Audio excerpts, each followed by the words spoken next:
না, আড়াই ইঞ্চি।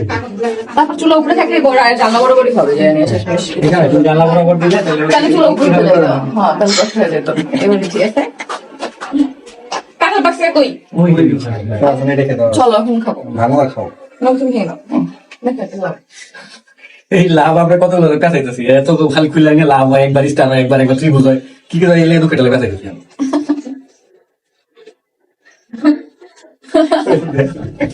কিছু করিয়ে না যায় একা করে।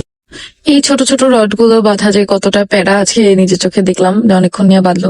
দেখো গাইজ আমার যা কাঁঠাল ভেঙে পাঠিয়ে দিল হচ্ছে ফারিয়ার কাছ থেকে। ফারিয়া মাত্র দিয়ে গেল আর কি আমাকে। আমি বসে বসে কাঁঠাল খাবো। এখন হচ্ছে কাঁঠাল তো খেয়ে আসলাম, এর মধ্যে কারেন্টটাও চলে গেল। আর এদিকে তোমাদের ভাই হচ্ছে খাওয়াগুলো খেতেছে, কারণ আজকে আমরা মিস্ত্রি পাইছি বাট হেল্পার পাওয়া যায় নাই, সবাই গরুর হাটে ব্যস্ত, তো এগুলো নিজেরাই করে দিচ্ছি, না হলে কি হবে আমাদের কাজেই লেট হবে। ঈদের পরে আমাদের দেখা গেল কাজগুলো করতে হবে। তো আজকে ঢালাই কাজটা শেষ হলে কালকে দেখা যায় এটা প্লাস্টার আর হচ্ছে ওই যে দেয়ালটা, এই দুটো দেয়াল হচ্ছে প্লাস্টার করতে হবে আমাদের, কারণ ওইটাই ঢুকে বাজে। এটা দেয়াল আর রান্নাঘরে ওই পাশের দেয়াল আর ওই যে বাইরে এই কয়েকটা জিনিস আর কি আমাদের প্লাস্টার আমার ঢালাই ও আচ্ছা এখানে সুইমিং পুলে ঢালাই দিয়ে লাভ নাই তো, রাতের বেলা পানি পড়ে। ফোয়ারা ঢালাই। ও হ্যাঁ এখানে একটা ফোয়ারা বানানো হবে, ওটা ওটা তো আমাদের ভাইয়ের কল্পনায় আছে, ওটা যখন বাস্তব হবে তখন আমরা দেখতে পারবো যে কেমন হয়েছে। কাজটা যাতে তাড়াতাড়ি আগে এই জন্য কিন্তু তোমাদের ভাইয়ের সাথে হেল্প করতেছে, নয়তো দেখা যাবে কোরবানির আগে ঠিকই হবে না, কাজ করাই হবে না, রান্নাঘরটা এভাবেই থাকবে। আর রান্নাঘরটা আমি যেহেতু অনেক বেশি সুন্দর করে ডেকোরেশন করতে চাই, তাই তোমাদের ভাইয়াও চাই যাতে তাড়াতাড়ি রান্নাঘরের কাজটা শেষ হয় আর আমি সুন্দর করে ডেকোরেশন করতে পারি। আর তোমরা তো দেখে কিছুটা বুঝতেই পারছো রান্নাঘরটা কেমন হবে। রান্নাঘরের জানালায় কিন্তু সব কাঁচের জানালা দেওয়া হবে, কাঠের ফ্রেম করে পুরাই বললাম না চায়না দেওয়ার মতো ওইভাবে। ওদের জানলা দিয়ে হয়তো বা পাহাড়টা দেখা যায়, বাট আমার জানলা দিয়ে পাহাড় না দেখা গেলেও অনেক সুন্দর ভিউ দেখা যাবে, গাছপালা, প্রকৃতি।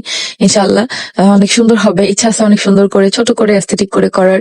আমরা সবাই রান্নাঘরটাকে সুন্দর করে সাজাই টাজাই রাখবো। তো কতটুকু কি করতে পারি দেখি। আর সবচেয়ে বড় ব্যাপার হচ্ছে যে পর্দাগুলো, ওইগুলো তো আসবে ঈদের পরে।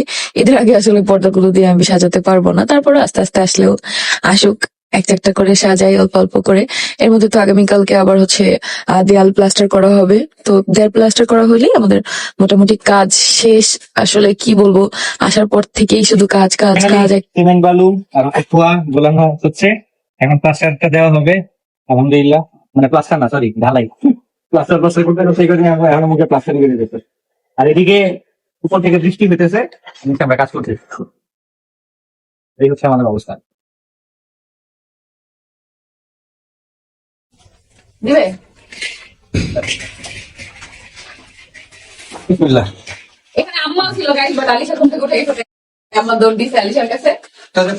আসো ভাবি আসো। সুন্দর মতো যে দাগ দেওয়া আছে, দাগের লেভেল করতে হবে। কর্নার গুলো ভালো করে নতুন মিস্ত্রি কাজে লাগাইছি। আমার কি দেখি না গাইজরা গাইজরা দেখছো, নতুন মিস্ত্রি কাজে লাগাইছি, দুইটা মিস্ত্রি। দেখো না, আদর যত্ন ওইভাবে না। হ্যাঁ এইভাবে এইভাবে। ঢালতে দাও সরো। হবে, চলে যাচ্ছে।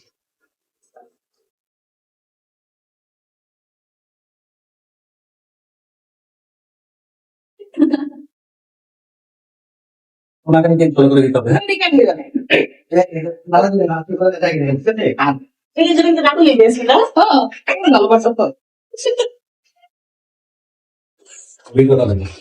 এই তো নাটু ভালো লাগতো তুমি এটা করছো? হয়তো উনি এখানে করছে, হ্যাঁ এটাই করতে যে মামা ইলেরা পাবে, অভিজ্ঞতা আছে, আমার অভিজ্ঞতা নাই, কিন্তু তোমার অভিজ্ঞতা আছে।